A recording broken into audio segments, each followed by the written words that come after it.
Bem, pessoal, Sociedade Brasileira de Cardiologia lança novas diretrizes sobre monitorização da pressão arterial. Isso já aconteceu na Europa, o guideline da Sociedade Europeia mudou, americano, né? E no Brasil também eles lançam esse novo guideline. O que é mais relevante você entender dessa mudança?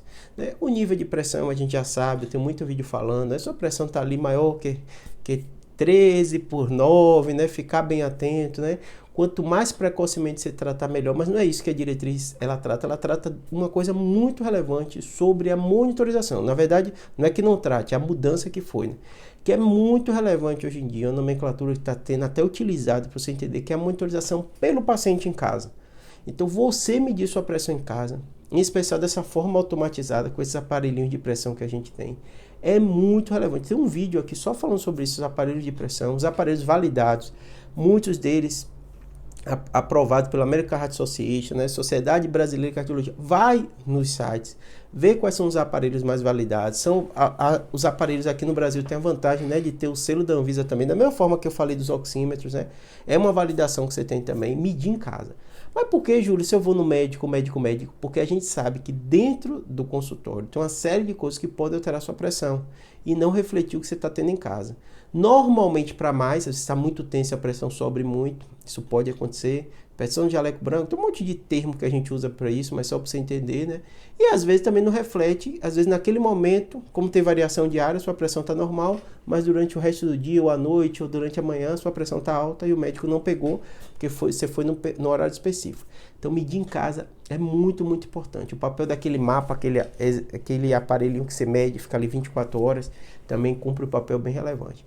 Essa é a grande relevância que você tem que entender, de você, paciente, é responsável pela sua saúde.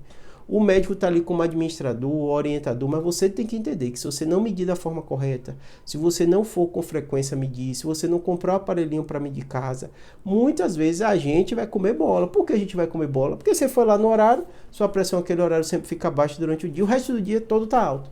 Ou quando você está tenso, e você está tenso no trabalho, a pressão está lá alta. Então assim, se você não fizer a medida correta, durante várias vezes no dia, não precisa ser toda hora, todo dia, mas ter essa conversa com o seu médico, com o seu clínico, quantas vezes vai medir, 1 a 2 vezes por semana, né? Em especial quem é hipertenso, toma medicação, tem que estar bem controlado, porque pode ser que aquela medicação não está funcionando, e acompanhar com o seu médico. Muita gente para de tomar remédio de forma inadequada, medir 1 a 2 vezes, deu baixo, não preciso mais do remédio, e a pressão está lá estourada, altíssima, risco de problema renal, risco de infarto, risco de AVC, é a principal causa dessas doenças, é a pressão arterial. Então você tem que ficar muito, muito atento, tá bom? Espero que tenha ajudado. Vou deixar o link aqui da Sociedade Brasileira de Cardiologia com essas orientações, você tirar sua dúvida, saiu muito jornal também, bota no Google, lê as matérias, porque também ficou muito interessante, e o grande foco da saúde hoje em dia é isso.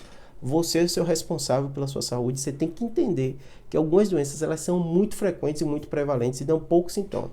Pressão alta, açúcar, colesterol, obesidade, né? A obesidade a gente sabe que a pessoa às vezes percebe que o peso está alto, mas ela não sente nada, vai levando para frente o problema, e aquilo pode agravar a sua saúde e ter consequências muito fortes, aumento de câncer, uma série de coisas, tá bom? Tem um vídeo explicando, espero que tenha ajudado.